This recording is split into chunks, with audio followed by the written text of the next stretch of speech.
Национальный архив республики отмечает вековой юбилей. В главной кладовой истории Коми хранятся более миллиона ценных документов. Каждый листок, фотография, книга – летопись целого народа. На протяжении 100 лет ее бережно хранят и передают из поколения в поколение сотрудники архива. К истории в несколько сотен лет прикоснулась Дарья Вологжанина.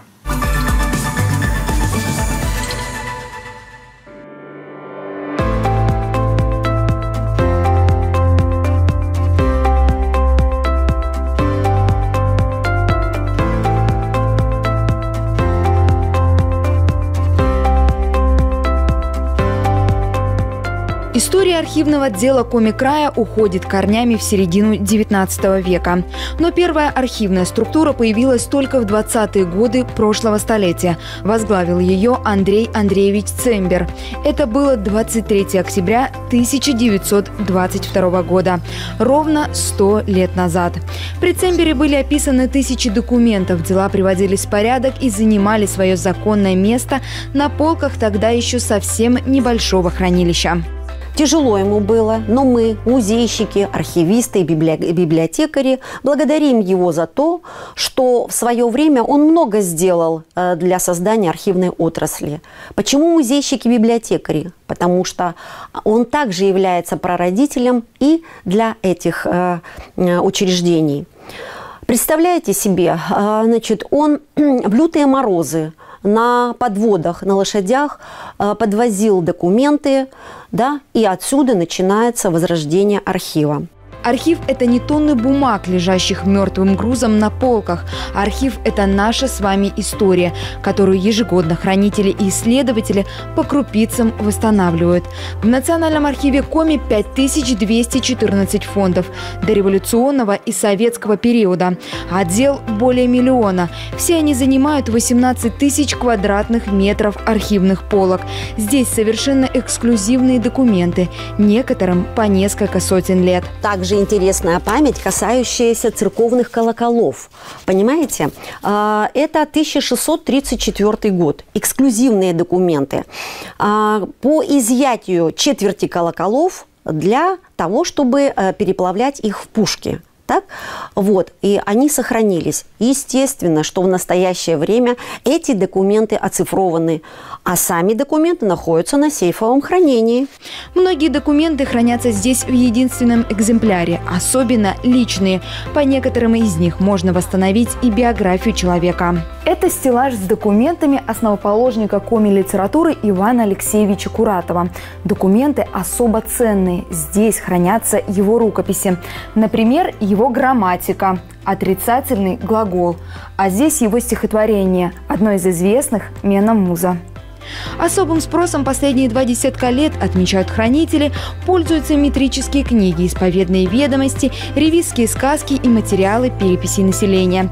Все больше людей восстанавливают историю своей семьи. Все эти документы, рукописные с дореформенной орфографией, исследователям предлагают посмотреть в электронном варианте.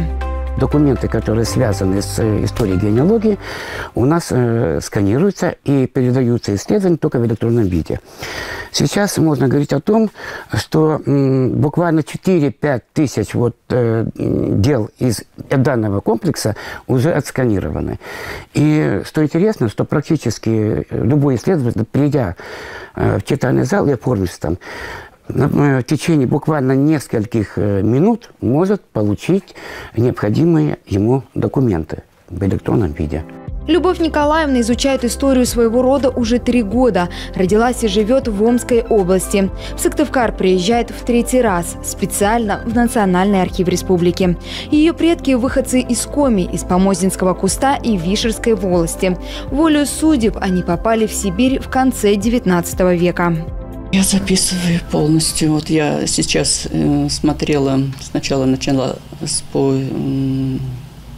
исповедные ведомости смотрела, ну, какие сохранились по нашему, по моим селениям. И потом вот смотрела ревизские сказки, по семейные списки. Сейчас вот метрики изучаю.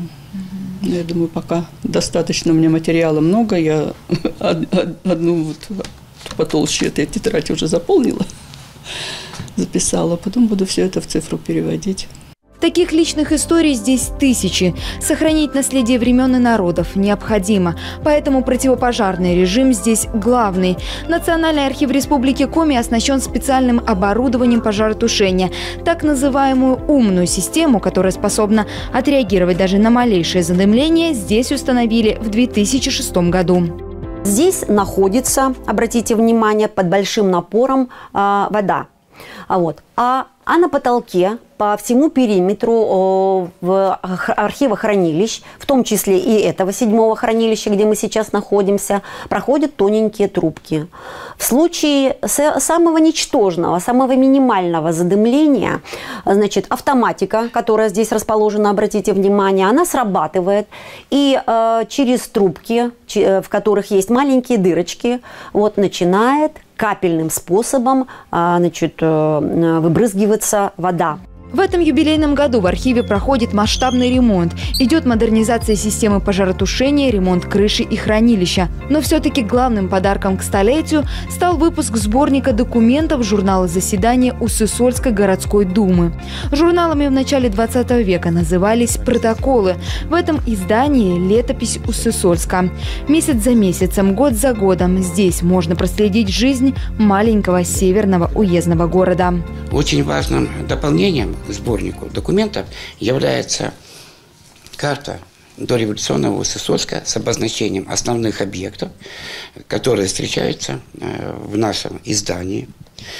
Также очень важно, что здесь достаточно богатый иллюстративный материал. Это фотографии гласных, копии документов, наиболее интересных, то есть для того, чтобы читатели могли увидеть, как же выглядели в реальности эти журналы заседаний.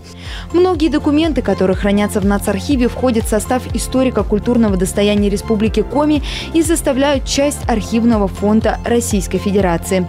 Более 1 миллиона документов, фотографий и рукописей – это все наша с вами история.